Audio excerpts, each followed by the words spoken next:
Okay, so going into the administrative and financial support, which are huge aspects of developing such a program being proposed. Of course, every proposal would have to include the principal. The principal is the main person at our high school, which oversees everything, signs off on everything. Any kind of activity or any kind of fundraising we do, selling we do, has to be signed off by the principal. So of course, such a program of leadership development would obviously be signed off by the principal. Um, and we would have preliminary meetings with school administration, just so everyone's involved, so they know what's going on, what we're doing. Because there's oftentimes, um, the leadership development program that I'm proposing would be just for athletics. But if there are others within the campus that would like to go to they would like to be involved, then obviously we would include them. But we would want a heads up ahead of time. That way we know how many people are partaking in the program, because we never know if there may be some school administrative staff or some support staff that may want to coach in the near future.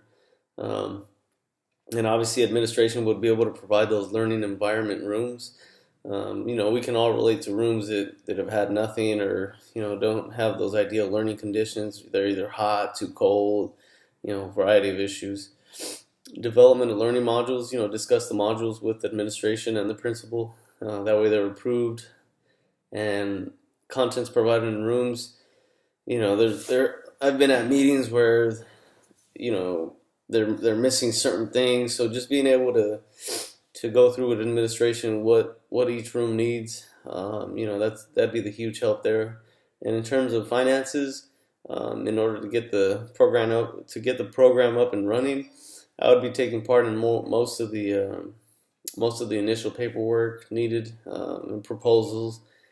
Um, the goal would be to have three different speakers for the calendar year prior to the start of each season. That way, it gives each group a different aspect of presentations. That way, some don't feel like they're getting bored, or they feel like that there's no point in going to these certain meetings.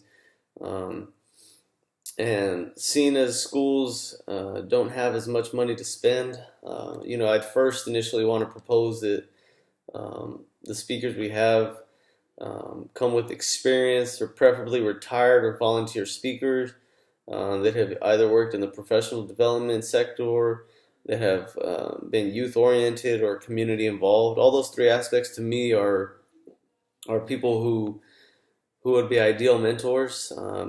Just the experience that they have. And I would take responsibility of searching for those individuals, because we know they're around the community, and if we can get them to come and volunteer to speak, it'd be great.